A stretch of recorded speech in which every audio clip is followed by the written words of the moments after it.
Yeah, and it's so bloody interesting that when you kind of look at the human body, or, you know, the sort of like animals and brains and whatnot, it's so interesting because it is just a bunch of kind of chemicals that are having these sort of modulatory effects. And it's mad. It's mad that my mood can be changed by some chemicals just going whoop, whoop in my brain. That makes me feel different. That changes my experience. Oh no, this really enjoyable food is now terrible because there's not enough chemical in my brain.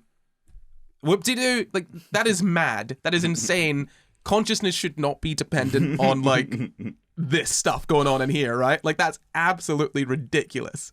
That my subjective personal experience can be so heavily modified just by some chemicals sitting up there in that meat, like that little, like, sort of like meat pile, you know? Yeah. It's mad. We think. Yeah, we don't know. We don't know the origins of consciousness, but we do know. What I'm saying is that we do know that you're subjective. No, I mean, even just we don't even understand. Oh, no, how yeah. We the don't neurotransmitters work. We don't know how they work. Yeah, we have theories and then we test them and they're wrong. Yeah, like when it comes to the brain, we got some ideas. We don't fully understand it, and I know people are taught, oh, we still don't fully understand the brain. I don't know if people really like understand what that means. And what I mean by that is I don't know if people really sort of internalize exactly what is meant when you're taught, oh, we don't fully understand the brain.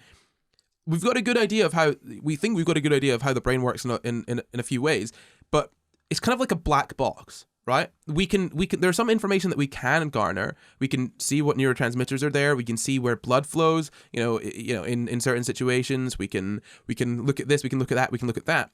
But we're trying to build a picture based on the output and some parts of, like, you know, what's going on during the processing, and it's really bloody difficult. Yeah, it's almost like trying to understand a video game from the graphics. Yeah, it's really hard. That would be an insane endeavor to try and take on. Or you've the graphics and you've got the code, but you don't know any coding language whatsoever.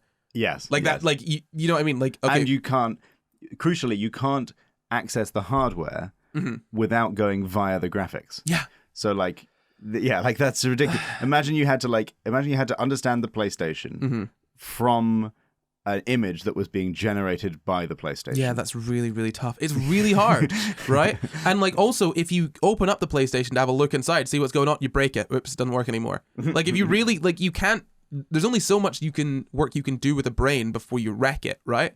And people's brains are pretty important, you know what I mean? So it's tough. It's tough research.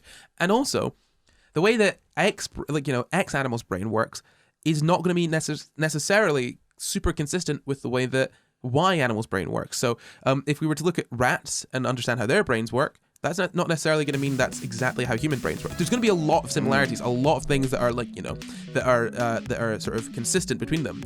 But there are definitely going to be differences that could be important depending on what you're actually looking into.